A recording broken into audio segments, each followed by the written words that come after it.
Perhatian. Kinasi Podcast siap mengudara. Kepada seluruh sahabat Kinasi, harap mendengarkan dengan saksama. Terima kasih. Tuhan memberkati.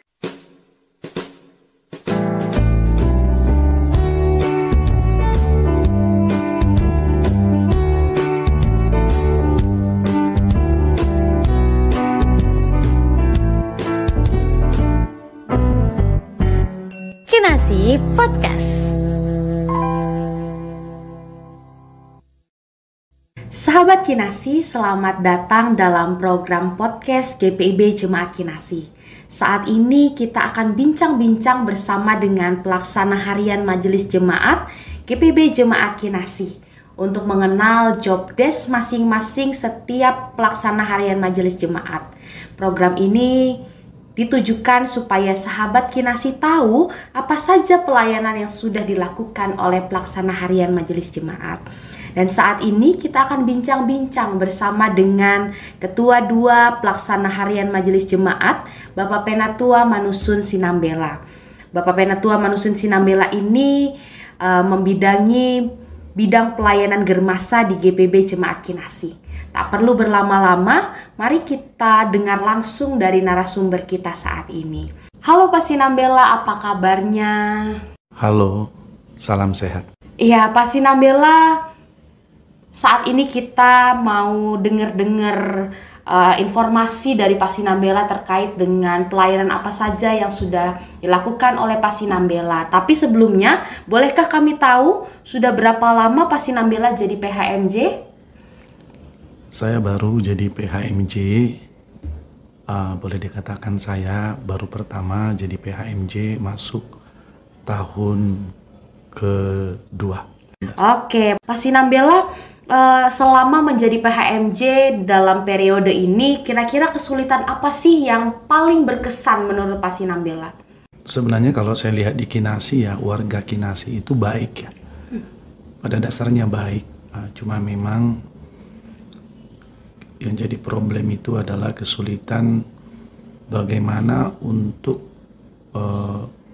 secara waktu, karena kita kan di Jakarta ini mobile-nya sangat tinggi ya. Jadi bagaimana disiplin waktu itu memang sangat penting. Nah, jadi memang kesulitan-kesulitan yang di sini yang coba saya lihat, dan memang PHMJ secara khusus saya sebagai ketua 2 itu memang harus memiliki responsibility yang tinggi dan juga mau merangkul semua pihak yang ada di GPIB Kinasi begitu. Sejauh ini berarti kesulitannya itu hanya terkait dengan manajemen waktu ketika mengajak warga jemaatnya untuk terlibat dalam pelayanan, tetapi kita juga harus di satu sisi memahami bahwa mereka juga punya kesibukannya masing-masing. Ya, Pak Sinambela, selanjutnya kira-kira apa sih saran dari Pak Sinambela jika suatu saat nanti nih gitu kan ada yang mau gantiin Pak Sinambela jadi PHMJ? Pendengar setia dari podcast ini kira-kira apa sih yang harus mereka persiapkan untuk menjadi PHMJ? Ini pertanyaan cukup kritis ya. Saya senang dengan pertanyaan ini karena memang gereja itu harus selalu mempersiapkan generasi-generasi yang baru. Itu yang pertama, dan menurut hemat saya yang perlu dipersiapkan adalah seseorang itu harus memiliki tanggung jawab dan mau berkorban. Itu yang paling penting. Intelektual, kecerdasan itu penting. Tapi sekali lagi dalam pelaksana harian majelis jemaat, apalagi ini menjadi pemimpin umat ya, pelaksana, dibutuhkan kerendahan hati, tanggung jawab, dan juga kerelaan untuk berkorban. Ya seperti Yesus lah ya, gitu, jadi mau berkorban. Iya. Oke, luar biasa sekali ya poin penting yang sangat ditekankan oleh Pak Sinambela ketika menjadi seorang pelaksana harian majelis jemaat, menjadi seorang pelayan harus ada pengorbanan yang diberikan dalam diri seorang pelayan itu untuk benar-benar melayani. Bagaimana hakikat seorang pelayan itu harus nampak dalam diri seorang pelayan menurut Pak Sinambela. Iya, Pak Sinambela kira-kira nih ya, kan Pak Sinambela baru 1 kali jadi PHMJ, otomatis masih punya peluang untuk dipilih lagi dan masih punya peluang untuk menjadi PHMJ di periode berikutnya. Kira-kira nih, kalau misalnya terpilih lagi, apakah Bapak masih bersedia untuk melanjutkan tugas ini? Ini pertanyaan cukup berat ya, karena dalam hidup bergereja itu kita harus memiliki relasi yang baik dengan Tuhan, dalam arti secara manusia menjadi PHMJ itu bukan sesuatu yang gampang. Seperti yang saya katakan tadi di depan, butuh pengorbanan dan responsibility yang baik. Memang sebagai PHMJ sejatinya bukan untuk mencari diri, tapi menjadi PHMJ itu betul-betul pelayanan dan mau dengan rendah hati, mau menyatakan kehendak Tuhan di dalam kehidupan jemaat itu sendiri. Jadi belajar untuk memahami apa yang menjadi kehendak Tuhan, dan ini tidak gampang. Ini butuh relasi, kesabaran, butuh peka melihat kalau memang kehendak Tuhan saya memang dipilih ke depan. Sebagai manusia biasa saya sangat sulit untuk mengatakan iya, tapi sekali lagi belajar untuk setia apa yang mau dikatakan oleh Tuhan. Begitu, jadi sekali lagi pertanyaan yang cukup berat. Kalau boleh sih saya berharap secara manusia ada sih generasi-generasi kita yang lebih baik. Jadi kami ini yang sudah di belakang untuk memberikan support gitu ya. Jadi memberikan support, semangat. Karena gimana pun kehidupan ke depan gereja kalau ingin memiliki daya tahan tubuh yang baik, dia dari dalam itu harus memiliki kesatuan, ya, kesatuan dan untuk nama Tuhan sendiri.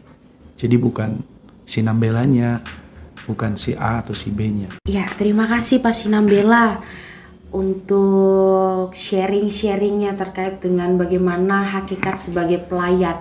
Kalau tadi kita lupa bahas di awal Pak Sinambela bahwa saat ini kan Pak Sinambela sedang fokus dengan satu bidang pelayanan yakni Germasa.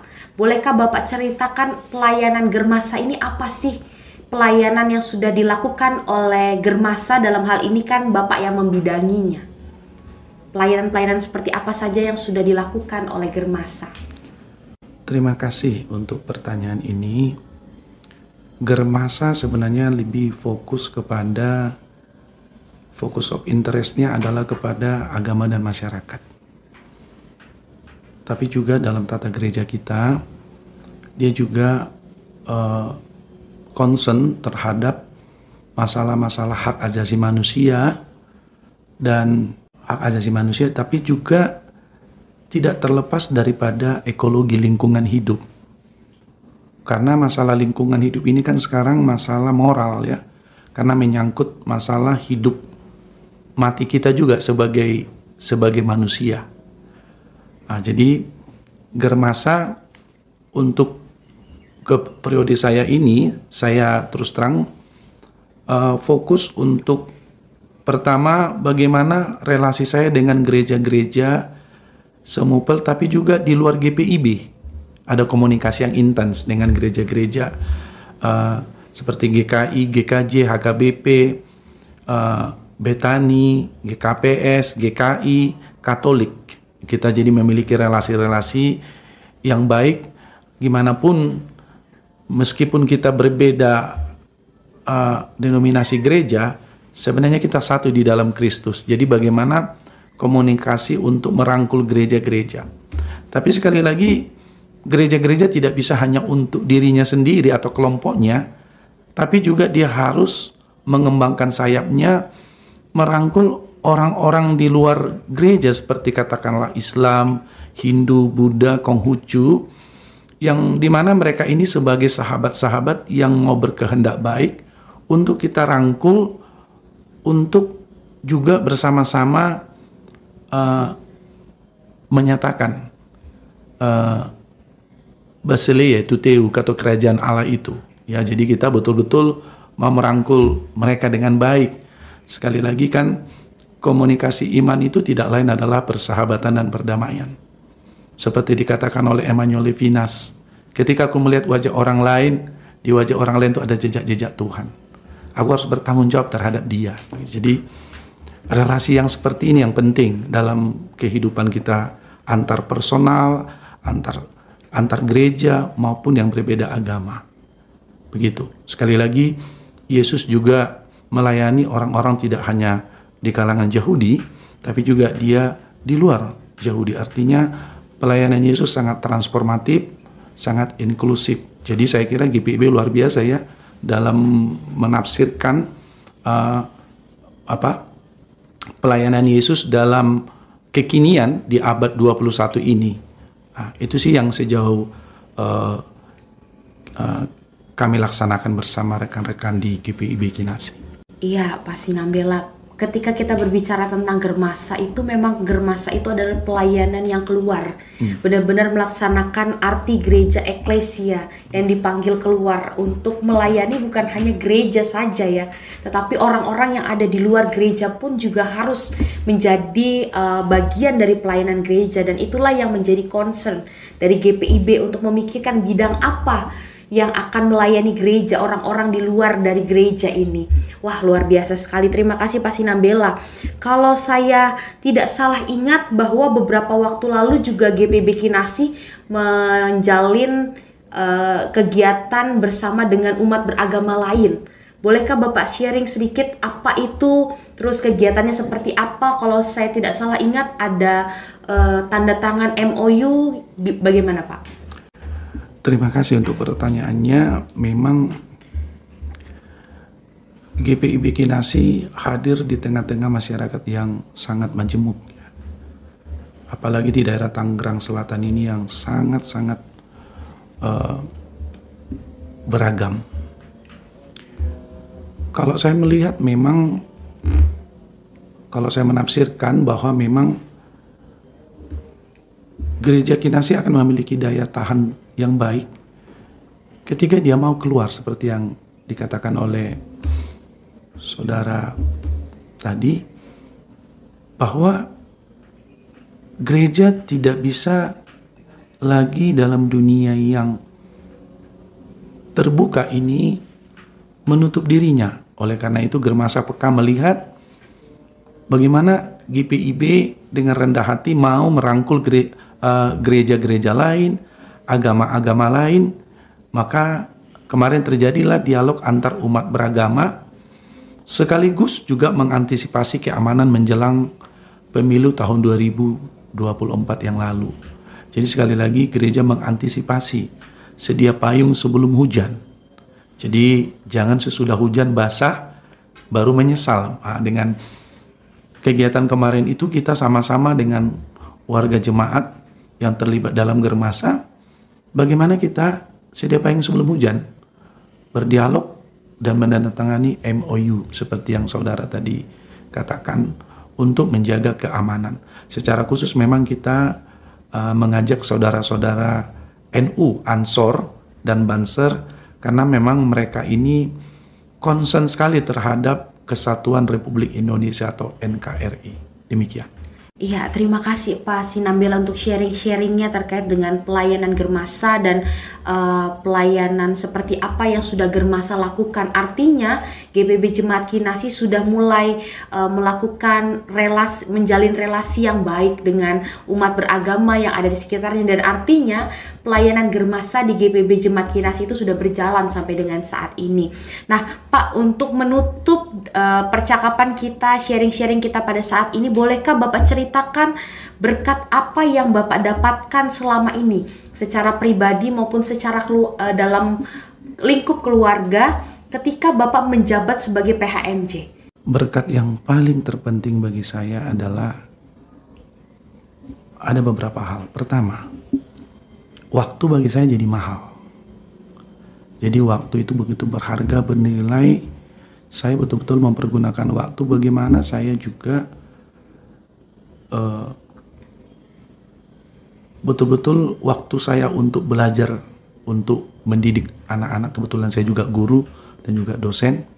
Bagaimana saya juga memiliki waktu untuk membaca, menulis, ya, meskipun juga kadang-kadang ada gangguan-gangguan ketika kita ada kegiatan-kegiatan. Tapi saya mulai belajar dari sini, berkat yang luar biasa, waktu sangat mahal. Itu yang pertama. Kedua, saya baru sadar bahwa seperti dikatakan para bijak, isi adalah kosong, kosong adalah isi, gitu ya. Saya semakin sadar bahwa dalam pelayanan di gereja itu kita harus mengosongkan diri. Itu berkat yang paling luar biasa yang saya dapatkan. Makanya aku tahu maka aku tidak tahu. Jadi banyak belajar hal, banyak mendengarkan, banyak peka, berempati, merasakan apa yang dirasakan oleh saudara-saudara kita. Itu sih berkat yang luar biasa. Dan yang luar biasa sekali lagi, saya jarang sakit gitu.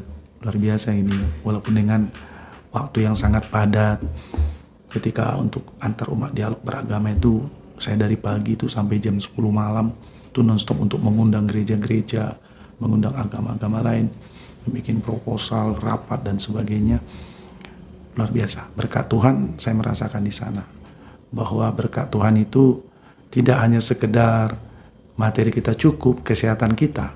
Ketika dalam pergumulan yang berat pun kita masih bisa tersenyum dan bisa masih tetap antusias melakukan pelayanan dengan baik. Iya, oke, terima kasih Pak Sinambela untuk sharing-sharingnya saat ini. Artinya bahwa ternyata menjadi seorang pelayan dengan loyalitas waktu, tenaga, pikiran yang kita berikan, bahwa ternyata berkat Tuhan itu tidak akan pernah melupakan kita. Bahwa Tuhan itu pasti akan senantiasa memberikan berkat-berkatnya dalam kehidupan kita. Oke, terima kasih Pak Sinambela untuk waktunya, untuk ceritanya, untuk ilmu-ilmu yang sudah disampaikan kepada kami. Demikian yang bisa kami sharingkan pada saat ini.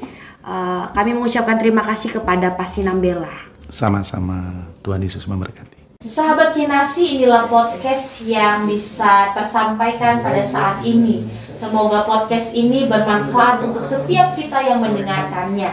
Sampai jumpa di episode selanjutnya bersama dengan Sekretaris 2, Diaken Yakob Riu. Saya Pendeta Carolina Nikita Sundalangi pamit undur diri. Sampai jumpa di lain waktu.